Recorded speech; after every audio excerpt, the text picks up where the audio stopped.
nation's commercial capital. This is the news at 10, live from Channels Television. Reporting tonight, Amarachi Ubani.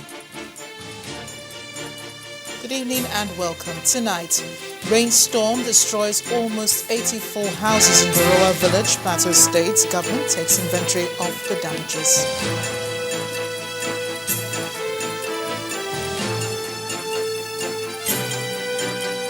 Abuja and Kano electricity consumers demand improvement in epileptic power supply.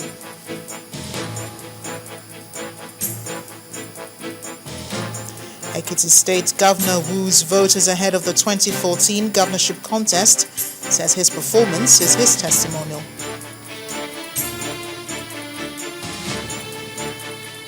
And the Vatican declares John Paul II and John the 23rd saints in front of a massive crowd in Rome.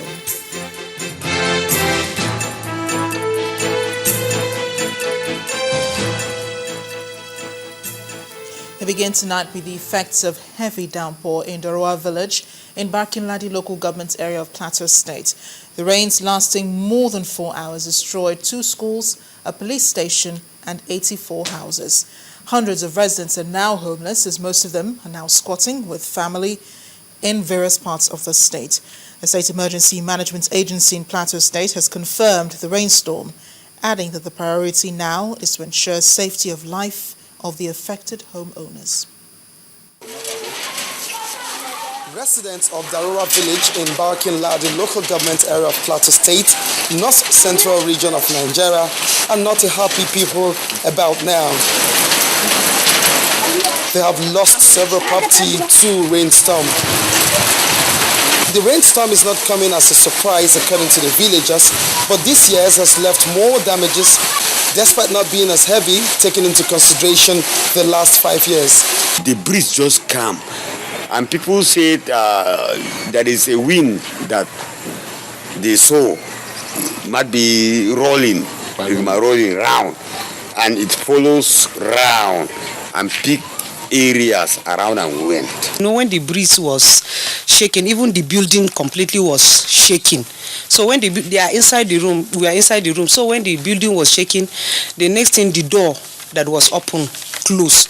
So the next thing, we saw the ceiling started breaking, coming down. The next thing, we saw the roof open. It took away the zinc. Heavy wild wind accompanied the rains and has left in its wake one-time destruction. And it affected many houses. About 84 houses were affected. 3 churches were affected, 1 police station, and 2 schools were also affected. Those that were affected, they are still squatting, because most of them, they render homeless. The havoc caused by the rainstorm needs urgent attention from the state government as well as spirited individuals and organizations in order to ensure that those displaced can find shelter again and the students find a learning environment. In the meantime, there's been renewed communal clashes in Nasarawa State and 5 people are said to have been killed. The police command spokesperson, ASP Umar Ismaila, told journalists at Lafia today that the clashes are between the Egon and Gwandara ethnic groups over farmland in Iga, in Nasarawa Egon local government area. Although normalcy is set to return to the area, indigents on both sides are apprehensive of a repeat of the incident and have asked the police to allow a permanent deployment of forces there. To politics now. On the state congresses of the APC across the country, as some party members in Edo, Kaduna, Ogun and Oyo State have threatened to leave the party after disagreements over the conduct of the process. The process went peacefully in some states, but it appears in some others, members have called on the leadership to intervene to resolve the issues, or they may quit. Our political correspondent, Sheon Okibaloye, reports. APC State Congress in some states may have held, but in several states, things appear to be falling apart for the main opposition party. In Edo State, aggrieved members have given the leadership an ultimatum which will elapse in a week. While their ultimate agenda is if the party fails to reason with them, they are ready to leave the fold.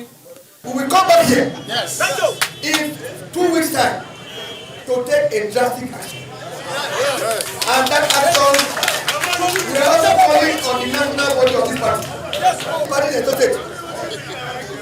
If they truly want APC to be in this state, because I tell you, when we pull out APC is dead. Similar situation is unfolding in Ogun State, where there are 2 parallel executives in the party. In Kaduna and Oyo, the fate of the party structure is in the balance, considering cases of friction that exist. This is a huge enterprise. So if you have disagreements in 5, 6 out of 50, or 10 out of 1,000, it's to be expected. It's normal.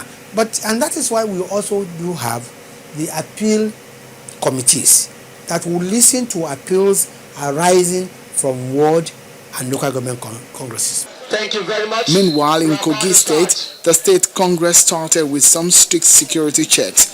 As early as 8 in the morning, delegates stormed the Kogi State Children Amusement Park, waiting to elect their executives. The party leader in the state and former Governor Abubakar Audu leads the voting exercise. After about 6 hours, the new executives emerged with Hadi Amitu emerging as the APC state chairman. Stormy but expected. That's what the APC leadership says about the controversies that is trailing the congresses. But next month, the party will go for its national conventions.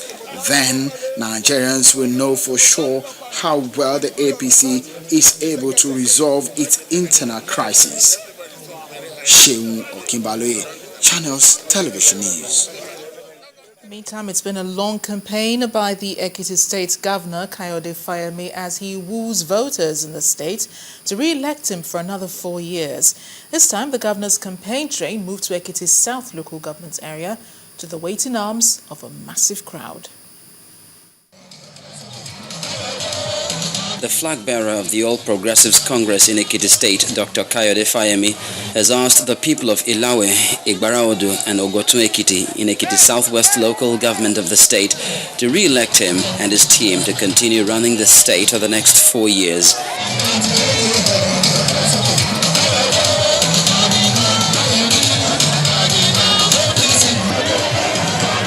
Speaking with newsmen, Dr. Fayemi said he is campaigning based on his performance record in the areas of social security for the elderly, good roads connecting the communities, and many other developmental projects across the local governments. This is about service to the people. You will not be afraid to visit a community when you have done things there. And I have an advantage. I've said it several times to you. I am campaigning on my record. This election is a referendum on my performance as governor in this state. So if I have not done it, I will not be able to say, look at it, I am doing this palace for them. Go down there, I have built this road. Go to that community, look at their school there. Ask them how many people are on social security. Find out how many people are on volunteer corps. How many people are in Peace Corps. And that's governance. The Chief of Staff to the Governor, Yemi Adaramodu, also explained to newsmen in Ilawe Ekiti why Governor Fayemi should be re-elected as governor. Awolowo rose, and then the people made him a phenomenon because of what he contributed to their lives.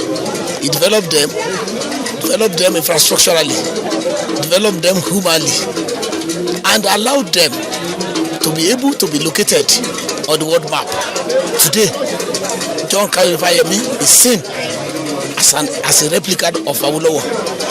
The campaign train had the governor, the deputy governor, Speaker of the State House of Assembly, members of the State House of Assembly, the federal lawmakers, the party chairman, the leaders of the party and party supporters on board. The race for the government house has begun in earnest, and the APC remains confident of victory in the next elections. To more somber news, Nigeria has lost one of her finest pilots, Captain Sabo Sabo, in a ghastly motor accident in the Federal Capital Territory, Abuja. Captain Sabo, younger brother to Vice President Namadi Sabo, was on his way to catch a flight when he had a burst tire. His car was said to have hit a tree and then went up in flames. President Goodluck Jonathan described the death as very tragic, coming at a time the country still needs the services of Captain Sabo. Our State House correspondent, Chukwuma Onekwusi, reports. The Vice President was away in Tanzania when the news broke that his younger brother had died in a ghastly motor accident. His younger brother, Captain Sabo Sabo, was one of the finest pilots we've ever had in this country, and he has already been buried according to Islamic rites. But let me take you into the Vice President's residence, where many concerned Nigerians have come to pay him a condolence visit. Among those who came to condole him include the President, Dr. Goodluck Jonathan, and the First Lady, amongst many other government officials. The Chief Imam of the Abuja Mosque led in a short prayer for the repose of the soul of the departed. The President expressed shock at the death of the captain at a time the country needed him most, and expressed condolences to the Sabo family, the people, and government of Kaduna State. Our shocked, terribly shocked, especially realizing that at that time, of course, the Vice President was in Tanzania representing me for their own 50th anniversary of their independence. Felt extremely sad. It's one of a very sad day, very sad moment. The timing of this incident sometimes worries us, because we know that the world, like philosophers will say, is a stage where everybody has come to play a particular role. Sabo played his role very well, but I think he left too early. Maybe once he leave us at the time the ovation is so loud, so that his memories will be remembered for a very long time.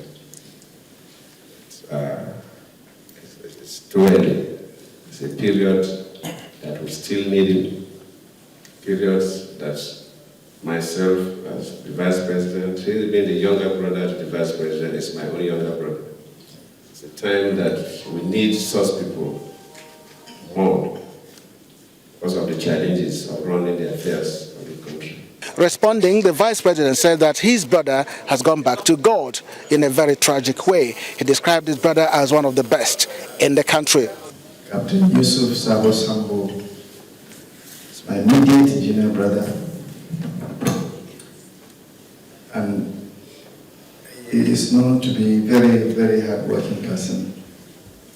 One of the most experienced pilots that we have today in Nigeria. Lost him. I want to thank you and thank all of us here and all Nigerians for the sympathies and condolences that have been given to us. The prayer is that God will grant him eternal rest and the Sabo family the fortitude to bear the tragic loss. Chukwuma Onekwusi, Channels Television News.